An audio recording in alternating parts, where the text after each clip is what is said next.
I go to Battle Mountain High School. I just graduated and I'm going to Kennesaw State University in Georgia to play Division I lacrosse. My favorite sports hero is probably Bethany Hamilton, the surfer from Hawaii. She overcame a lot of different things just in her life from the shark attack, but then she came back even stronger as a competitor and athlete. I think being an athlete makes me a better person because I focus on a lot of different things throughout being an athlete, but also before taking care of my body, being just competitive through sports and in life, and it just makes me, I feel like, think about a lot more than I could be.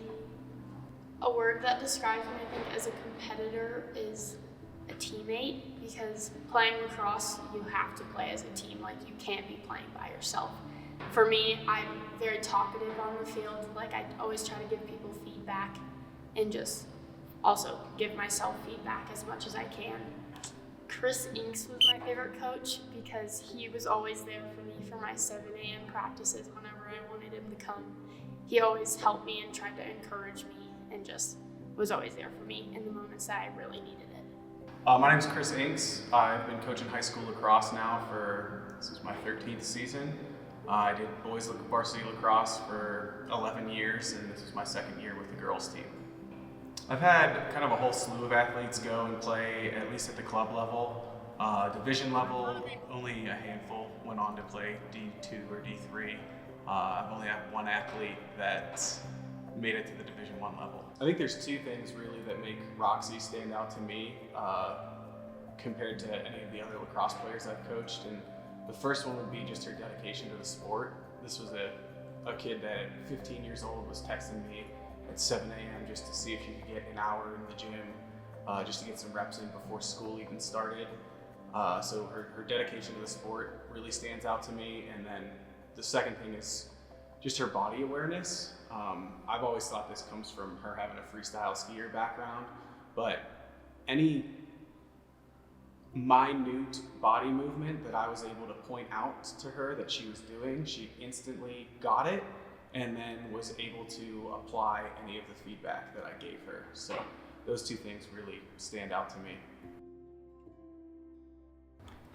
I've always had a competitive bone, I guess, in my body. I did competitive skiing before I played lacrosse, and that kind of contributed into me wanting to play lacrosse when I made the decision to choose lacrosse over skiing, and I just really put my all into it and wanted to go to that level and always wanted to just be the best that I could in everything.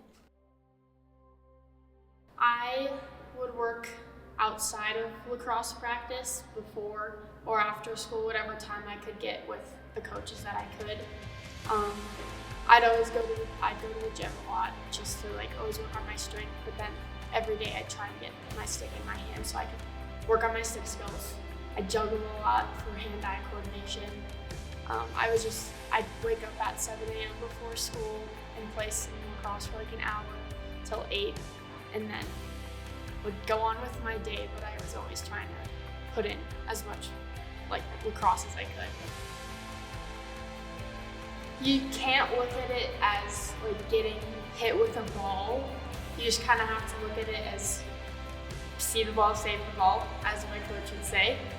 You just kind of gotta do it. You can't think about it, you just have to save it, go for it. Don't worry about getting hit with it. You'll have a bruise, but it's gonna go away. You just have to get hit to not give up on your team, I guess. That's a hard one.